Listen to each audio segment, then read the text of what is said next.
وأحسن منك لم تر قط عيني، وأجمل منك لم تلد النساء. خلقت مبرأ من كل عيب، خلقت مبرأ من كل عيب، كأنك قد خلقت كما تشاء.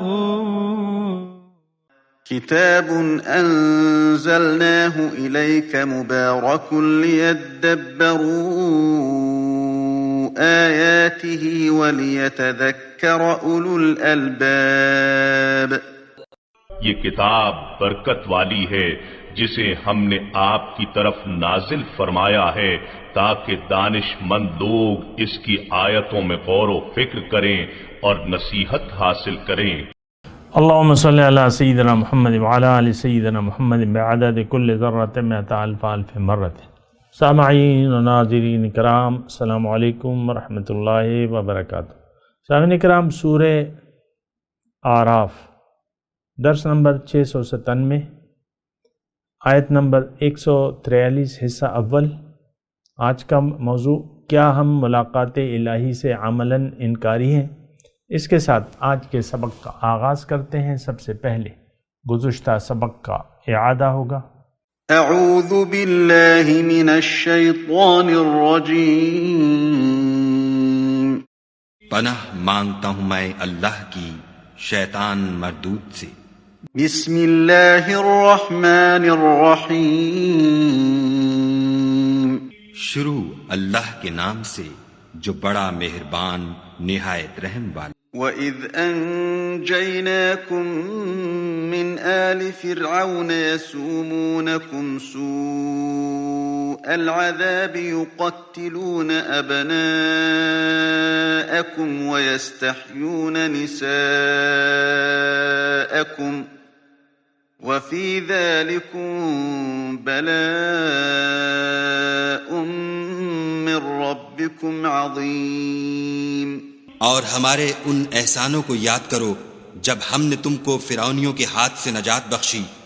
وہ لوگ تم کو بڑا دکھ دیتے تھے، تمہارے بیٹوں کو تو قتل کر ڈالتے تھے اور بیٹیوں کو زندہ رہنے دیتے تھے، اور اس میں تمہارے پروردگار کی طرف سے سخت آزمائش تھی۔ وَوَاعَدْنَا مُوسَى 30 لَيْلَةً وَأَتْمَمْنَاهَا ب10 فَتَمَّ مِيقَاتُ رَبِّهِ 40 لَيْلَةً وَقَالَ مُوسَى لِأَخِيهِ هَارُونَ اخْلُفْنِي فِي قَوْمِي وَأَصْلِحْ وَلَا تَتَّبِعْ سَبِيلَ الْمُفْسِدِينَ۔ اور ہم نے موسیٰ سے 30 رات کی میعاد مقرر کی اور 10 راتیں اور ملا کر اسے پورا چلہ کر دیا، تو اس کے پروردگار کی 40 رات کی میعاد پوری ہو گئی۔ اور موسیٰ نے اپنے بھائی ہارون سے کہا کہ میرے کوہ طور پر جانے کے بعد تم میری قوم میں میرے جانشین ہو، ان کی اصلاح کرتے رہنا اور شریروں کے رستے نہ چلنا۔ سامعین کرام، سورہ اعراف آیت نمبر 142 نمبر آیت کا میں نے آپ کو ترجمہ بیان کر دیا تھا، پھر بھی میں تھوڑا سا آپ کو دوبارہ، ہو سکتا ہے کوئی نیا سننے والا ہو۔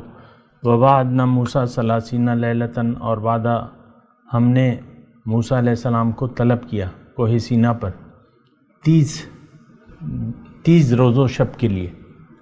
وَأَتْمَمْنَاهَا ب10، بعد میں 10 دن کا اضافہ اور کر دیا۔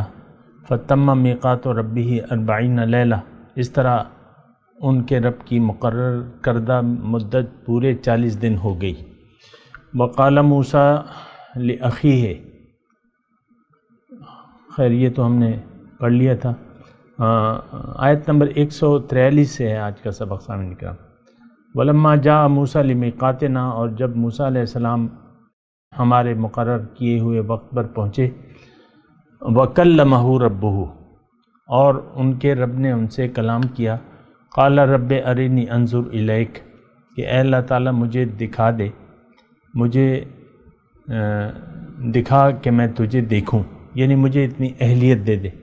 قال لن ترانی، اللہ تعالیٰ نے کہا کہ نہیں تم مجھے نہیں دیکھ سکتے، ولکن انظر الی الجبل، ذرا سامنے کے پہاڑ کی طرف دیکھو، فإن استقر مکانہ، تو اگر وہ اپنی جگہ قائم رہ جائے، فسوف ترانی، تو تم بھی مجھے دیکھ لو گے۔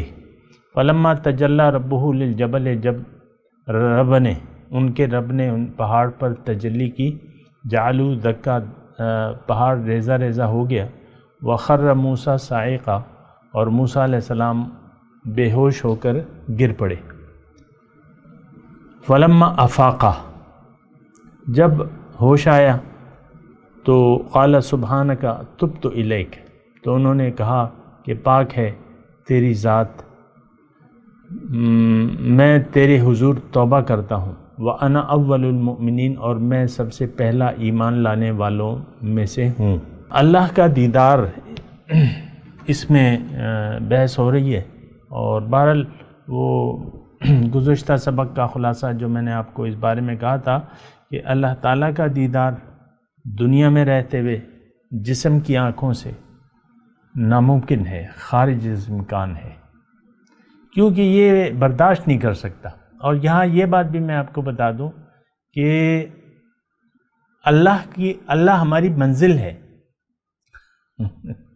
بہت پیارا مضمون ہے، لیکن جو شوق والے ہیں ان کے لیے ہے۔ بہرحال تو دنیا میں ہم آئے کیوں ہیں، ایک بات یہ نوٹ کر لیں اور اس پہ سوچیں ذرا۔ اللہ تعالیٰ ہمیں اپنا دیدار، اپنا قرب، اپنی ملاقات مہیا کرنا چاہتا ہے، اس کی تیاری کے لیے ہمیں اللہ تعالیٰ نے دنیا میں بھجوایا ہے۔ سبحان اللہ۔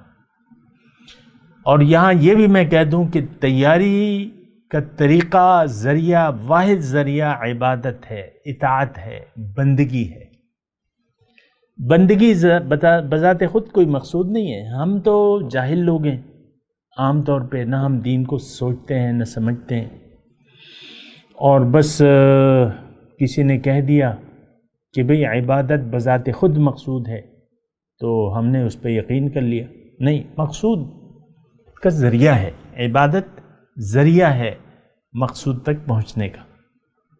منزل اللہ، مقصود اللہ، بس ختم بات۔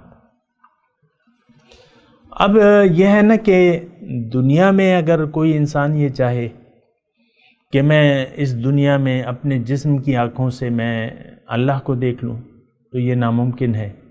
روح کی آنکھوں سے اس دنیا میں دیکھنا ناممکن، یہ بھی ناممکن ہے۔ اللہ کی ذات کو دیکھنا، ہاں تجلیات الہی، یہاں بھی تجلی کی بات ہے سامعین اکرام، تھوڑی سی آپ غور کریں۔ فلما تجلی ربہ، اب یہ اس میں فرق ہے۔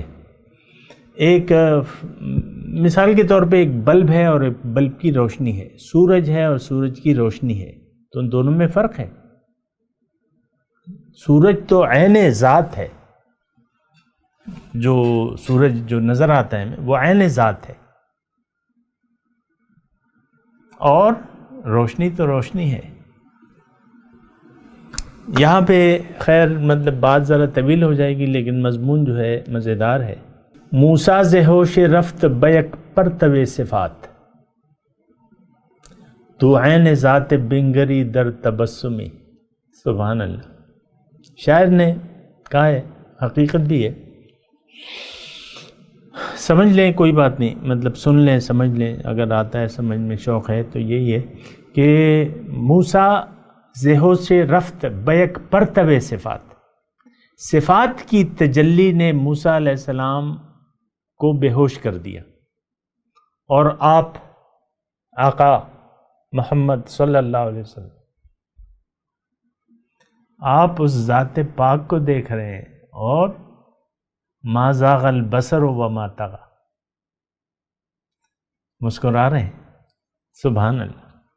لیکن بہرحال یہ دیکھیں، یہ مضمون یعنی شوق والوں کے لیے ہے، اور اس میں کوئی اعتراض کی ایسی گنجائش نہیں ہے، اور بہرحال تفصیلات ہیں، اور یہ مضمون ایسا ہے کہ یعنی عقل سے ماورا ہے۔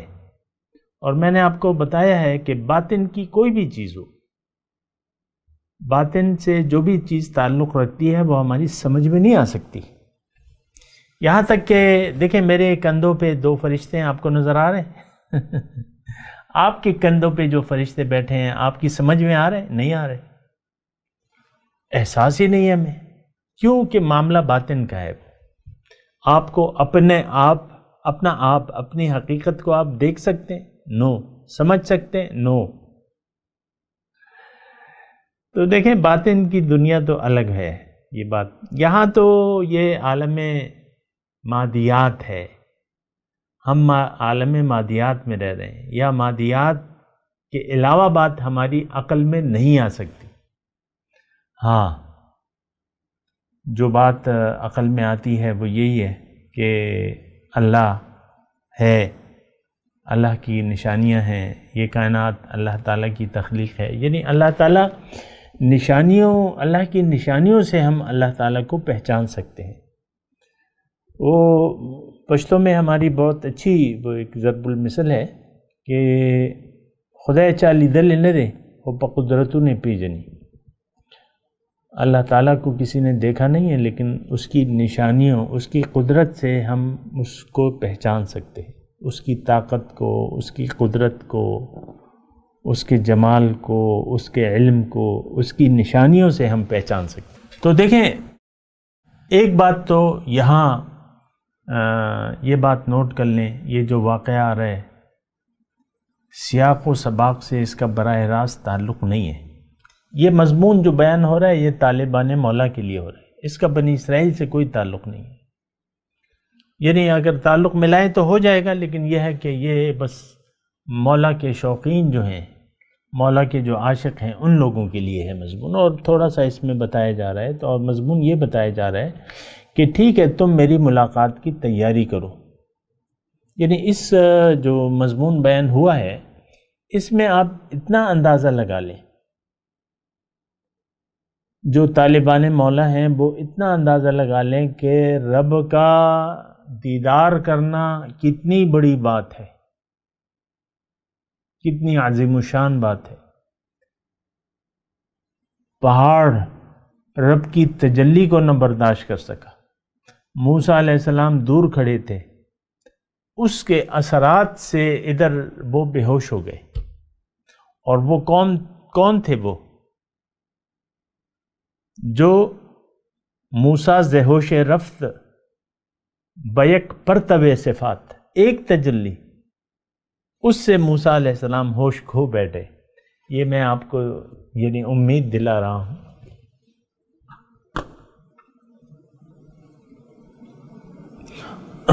کہ کتنی بڑی نعمت سے آپ کو اللہ تعالیٰ سرفراز کرنا چاہتا ہے. ہم تو ادھر دنیا میں کھو گئے ہیں دنیا میں کھو گئے، لیکن جو منزل ہے ہماری وہ تو اس کا تو بیان نہیں ہو سکتا. جو ملاقات ہے، جو دیدار ہے، جو قرب ہے، اس کا بیان ہو ہی نہیں سکتا. ہم سوچ بھی نہیں سکتے اس وقت جسم میں رہتے ہوئے، اس عقل سے ہم سوچ بھی نہیں سکتے. اور وہ منزل ہے ہماری. انا للہ و انا الیہ راجعون. ہم اللہ کے ہیں، اللہ کی طرف واپس جانا ہے. صحابہ بیٹھے ہوئے تھے،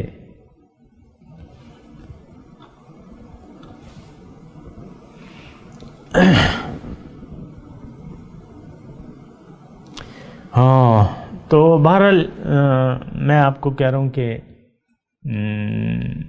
جو رب کا دیدار ہے کتنی بڑی نعمت ہے. تھوڑا سا اس کو ذرا اس کی اہمیت دیں آپ.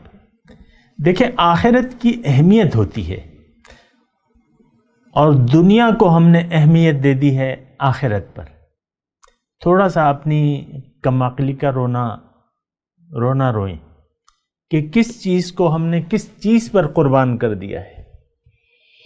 یہاں سونے اور مٹی کی بھی مثال دینا فضول ہے، ہو ہی نہیں کوئی بھی مثال. یعنی اللہ کے دیدار کے مقابلے میں ہم کوئی چیز لا ہی نہیں سکتے. ہیرا، 1 ٹن کا ایک ہیرا 2 ٹن کا ایک ہیرا پورا، جو آپ سوچ بھی نہیں سکتے، دنیا میں بھی آپ نہیں سوچ سکتے۔ وہ کوہ نور ہیرا ہے، وہ چھوٹا سا ہے، پاؤ کا ہوگا یا جتنے بھی گرام کا ہے، 2 ٹن کا ہیرا۔ اور پھر آخرت اور آخرت کی نعمتیں اور دیدار، کوئی مقابلہ ہی نہیں ہے۔ 2 ٹن ہیرے کا کیا مجال ہے؟ تو اب آپ دیکھ لیں کہ آپ نے اہمیت دنیا میں رہتے ہوئے جس کام کے لیے آپ آئے ہیں اس کو تو آپ نے چھوڑ دیا ہے، اس کے لیے آپ کوئی تیاری نہیں کرتے۔ اللہ کی ملاقات یہ وعدہ ہے الہی کا، من کان یرجو لقاء ربہ فإن اجل اللہ لآت، سورہ عنکبوت ہے۔ جو ملاقات کی، اپنے رب کی ملاقات کی امید رکھتا ہو تو وہ جان لے کہ اللہ کی ملاقات ہونے والی ہے۔ سبحان اللہ۔ میں اہمیت کی بات کر رہا تھا۔ اہمیت دیکھیں، آپ دنیا میں جو بھی آپ زندگی گزار رہے ہیں، اس میں آپ اپنے کاموں کا جو ترتیب دیتے ہیں ان کو آپ کم اہمیت والے کاموں کو چھوڑ کے زیادہ اہمیت والے کام کرتے ہیں۔ بتائیے ایسا ہے کہ نہیں ہے؟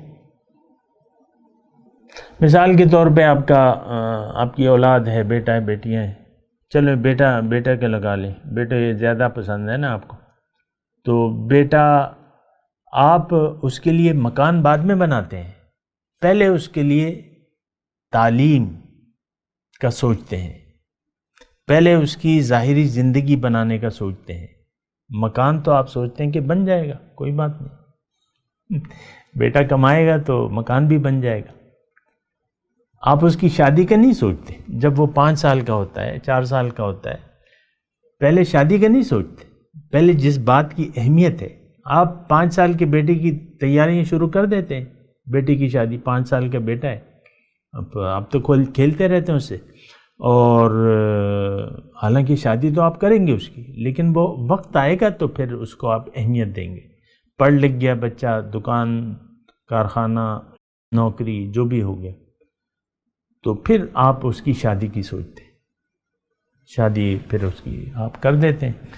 تو اہمیت کی بات ہوتی ہے سامنے کا۔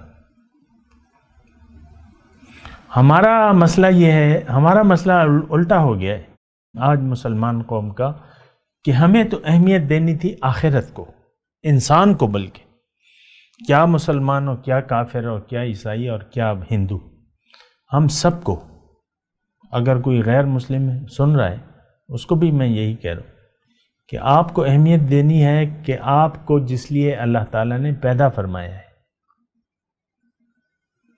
ملاقات کا وعدہ سچا ہے، سبحان اللہ۔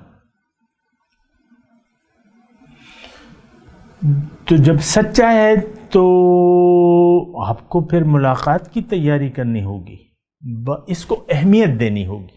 بات تو ساری اہمیت کی ہوتی ہے سامنے کا۔ ہاں، اہمیت کے ساتھ آپ ضروریات بھی کرتے رہتے ہیں۔ مثال کے طور پہ آپ کا ویزا لگ گیا ہے امریکہ کا، آپ کی لاٹری نکل آئی ہے امریکہ کی، وہاں آپ کے لیے سب کچھ سیٹ ہے، مکان، گورنمنٹ آپ کو مکان دے رہی ہے، نوکری دے رہی ہے، آپ کو ویزا دے رہی ہے، جو سب کچھ دے رہی ہے، آپ بڑے خوش ہیں۔ اب ساری اہمیت آپ کی اسی امریکہ جانے میں ہے۔ مثال کے طور پہ ایک مثال میں نے قائم کی ہے، تو اس سے آپ لگا لیں۔ اب اس میں ہے ابھی مثال کے طور 5 سال ہے، 5 سال ہے، آپ نے شادی کی ہوئی ہے، آپ کا بچے، 2 بچے ہیں، ایک 4 سال کا، ایک 5 سال کا ہے۔ اب آپ کی ساری نظر تو اس منزل پر ہے، اہمیت بھی وہی ہے، آپ اپنے آپ کو سیٹنگ کر رہے ہیں، آپ کے ذہن میں وہی سودا سمایا ہوا ہے، امریکہ جانا ہے، امریکہ جانا ہے۔ پہلے تو وہ ہوتا تھا نا، دبئی چلو، دبئی چلو، تو آپ کے ذہن میں سودا اب، یعنی آپ کا ذہن سیٹ ہے، مائنڈ سیٹ ہے کہ بھئی امریکہ میں نے سیٹ ہونا ہے، فیملی کے ساتھ سارا ویزا لگ گیا ہے، اپروول ہو گئی ہے، لیکن 5 سال ہے. اب یہ 5 سال آپ جو گزاریں گے، اس میں آپ کیا روزمرہ کے معمولات کو چھوڑ دیں گے؟ نہیں چھوڑیں گے. بچوں کو اسکول میں داخل کرائیں گے، ان کے ساتھ خواری کریں گے، سارے اپنا مطلب یہاں جو بزنس ہے آپ کا جو بھی ہے وہ بھی آپ جاری رکھیں گے، کیونکہ ابھی تو ٹائم ہے، 5 سال ہے. یہ ضروریات ہیں، آپ ضروریات کرتے رہیں گے، ضروریات زندگی آپ انجام دیتے رہیں گے، لیکن آپ کے ذہن میں سودا وہی سمایا ہوگا. منزل آپ کو پتہ ہے کہ جانا کہاں ہے، آپ نے سیٹ کہاں ہونا ہے، مکان کہاں ہے میرا. اسی طرح یہ ہمارا دنیا کا معاملہ ہے. سامعین کرام، ہمارا گھر جنت میں بھی تیار ہے اور دوزخ میں بھی تیار ہے. یہ حدیث کا میں مفہوم بیان کروں. ہر انسان جو پیدا ہوتا ہے اس کے لیے جنت اور دوزخ دونوں میں گھر ہوتے ہیں. اب یہ اس کی مرضی ہے. ہم نے من حیث القوم دوزخ کا گھر پسند کر لیا ہے، ہمیں معلوم بھی نہیں ہے، لیکن ہم نے دنیا کو اہمیت دے دی ہے. تو اب آپ یقین جانیں کہ آپ کا گھر دوزخ میں سیٹ ہے. And you will go to hell انشاءاللہ. آپ نے تو دنیا کو اہمیت دے دی. غرتہم الحیات الدنیا، اللہ نے فرمایا، میں تو نہیں کہہ رہا. آپ خود دیکھ لیں اپنی زندگی کو، کوئی اہمیت ہے آپ کو جنت کے گھر کے اپنانے کی؟ دوزخ کا گھر جنت کے گھر کو بلا دیں آپ. یہ ایک بات کو میں تسلی سے کہنا چاہتا ہوں، یہ فقرہ، اگر آپ نے دنیا میں جنت جانے کا ارادہ نہ کیا، اس کے لیے کوشش نہ کی، اس کے لیے اس کے مناسب عمل نہ کیا، تو دوزخ کا گھر آپ کا پکا ہے. ہم تو یہی کر رہے ہیں، ساری قوم ہی اسی میں مبتلا ہے. ساری مسلمان قوم کتنے ہیں؟ 1 ارب 50 کروڑ، سب لوگ دنیا کے چکر میں. وہ گھر میں بیٹھی بھی جو خاتون خانہ ہے، اس کا میاں ہے، وہ بھی دوزخ. اس کی اہمیت تو ان دونوں کی اہمیت تو بس دنیا ہے، شوہر کی بھی بیوی کی بھی. یہی بچے، یہی دنیا، یہی مال و دولت، اور بس بتان وہم و گما. آپ کے وہم و گمان میں تو یہی دنیا سمائی بھی ہے، یہی آپ سوچ رہے ہیں، یہی کر رہے ہیں، آپ اسی کے لیے کوشش کر رہے ہیں. اور ایسے شخص کو اللہ تعالیٰ نے ناکام ترین نقصان میں ہونے والا شخص، نقصان میں پڑنے والا شخص قرار دے دیا ہے. اس شخص کو قُلْ هَلْ نُنَبِّئُكُمْ بِالْأَخْسَرِينَ أَعْمَالًا، کیا میں تمہیں نہ بتاؤں؟ اللہ تعالیٰ فرما رہے، قرآن کی آیت ہے، هَلْ نُنَبِّئُكُمْ، کیا میں تمہیں خبر نہ دوں اس شخص کے بارے میں جو سب سے زیادہ نقصان میں ہے. کون ہے؟ الذین ضل سعیہم فی الحیات الدنیا، یہ وہ لوگ ہیں جن کی ساری کوششیں گم ہو گئیں دنیا ہی کے لیے. اللہ تعالیٰ تو ہمارا خالق ہے، وہ مالک ہے، وہ جانتا ہے ہم کیا کر رہے ہیں، کس کے لیے کر رہے ہیں.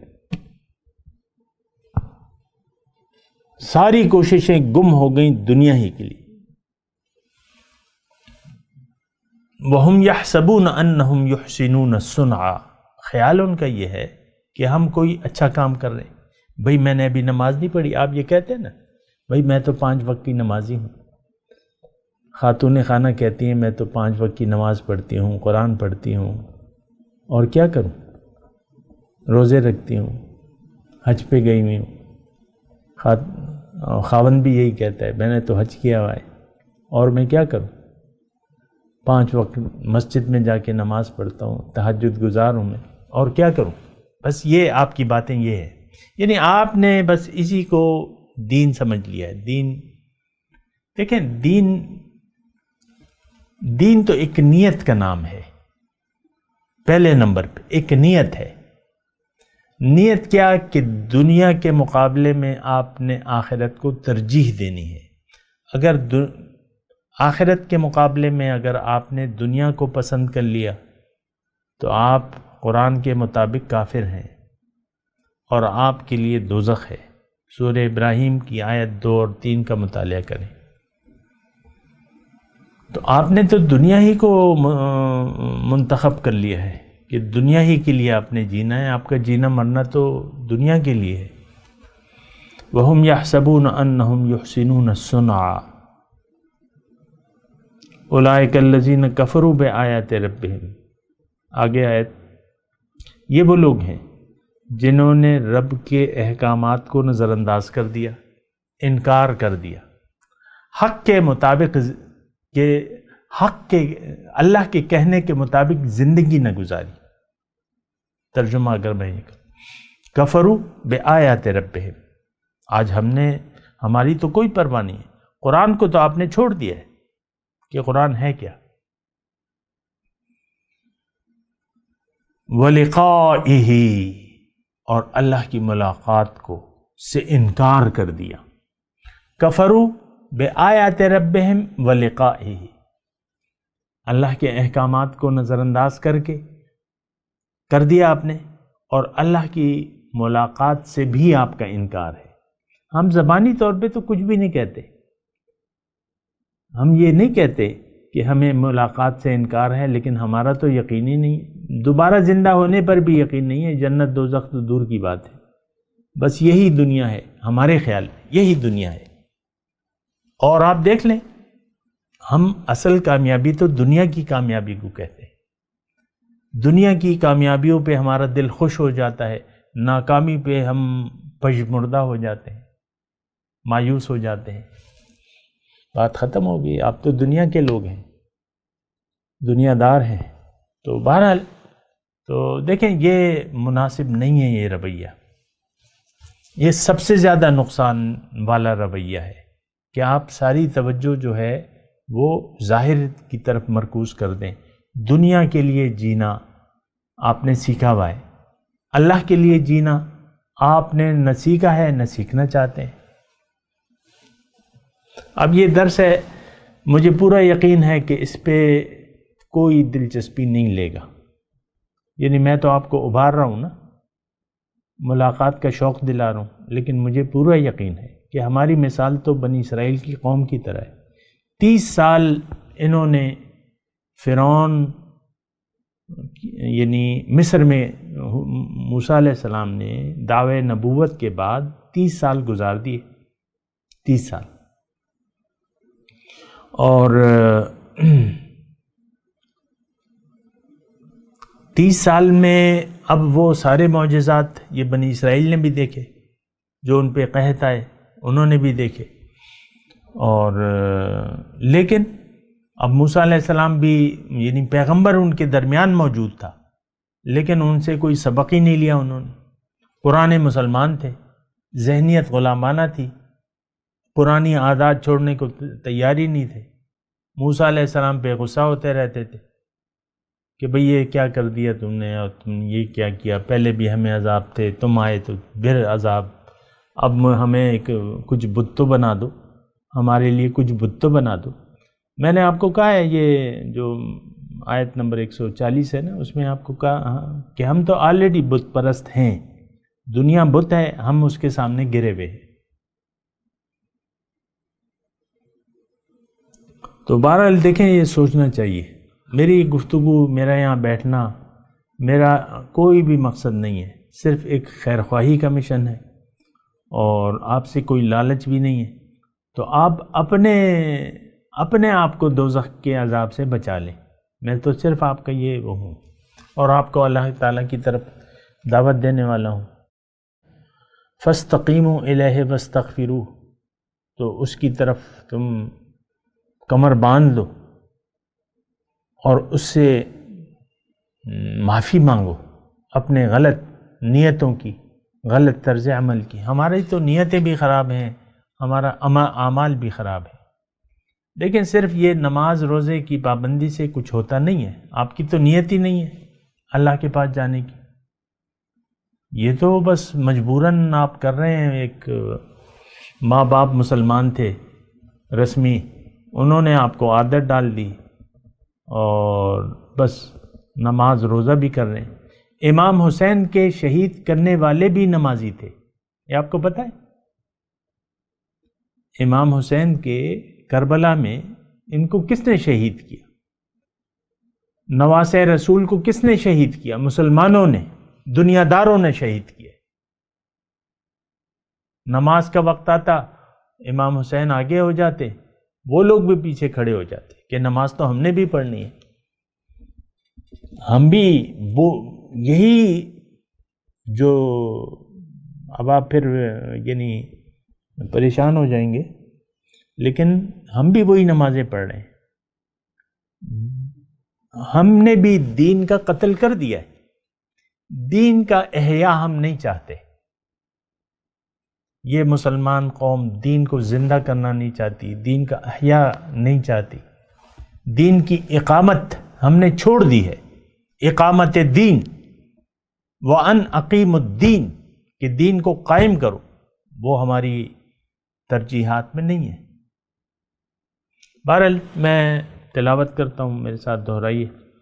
اعوذ باللہ من الشیطان الرجیم، بسم اللہ الرحمن الرحیم۔ وَلَمَّا جَاءَ مُوسَىٰ لِمِيقَاتِنَا وَكَلَّمَهُ رَبُّهُ